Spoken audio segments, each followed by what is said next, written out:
Hi, this is State Senator Terri Bonoff. Happy Valentine's Day to you. You're probably watching this on the day after Valentine's Day, yet the day we're recording it is Valentine's Day, so I wanted to wish you that and hope that you had a good one. You know, because it's Valentine's Day, there's a lot of talk about love and marriage at the Capitol. People are walking around with signs saying marriage equality, and so we have done surveys a couple times, so I'm going to do that again this week, and this time I'm going to ask you where you stand on the issue of whether or not we ought to have same-sex marriage in Minnesota.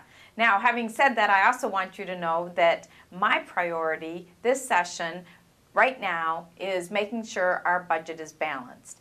We are talking about many different ways to get that done, and today we spent a long time on the floor on a bill that was about expanding Medicaid for those who previously were not able to get that coverage. That's an important bill for us because previously those folks were on our Minnesota Care program and we were paying most of their care as a state. Because we've now put them into the Medicaid program under this new expansion, the federal government is paying for most of that share. There was a lot of concern expressed on the floor of the Senate about whether or not that's wise given the debt that our federal government has right now.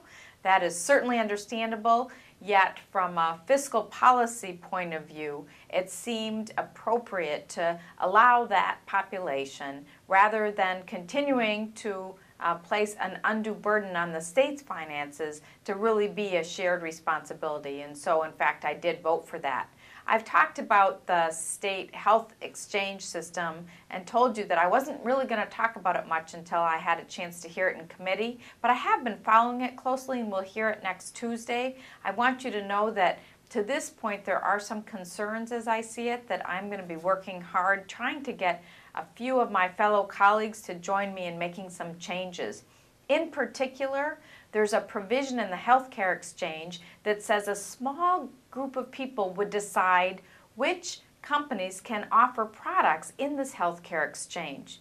I think that that could be problematic, that it's more important to have a clear set of criteria whereby you say, if you offer this benefit set at this price and under these parameters, then you qualify, so that we aren't leaving it up to who's leading a task force or who's on an advisory group, but rather data-driven decision-making. So things like that I'm going to be watching for, as well as how we can take the cost out of that thing. Right now, the numbers that I hear about what this proposal will actually cost seem too high to me. And so I want to learn more about that, and I believe there have to be ways to bring these costs down. So that's all for now. I think these videos are a chance for me to just let you know a few things that are going on. Certainly not everything. So please read my update to get the rest of the story. Thanks very much and fill out the survey.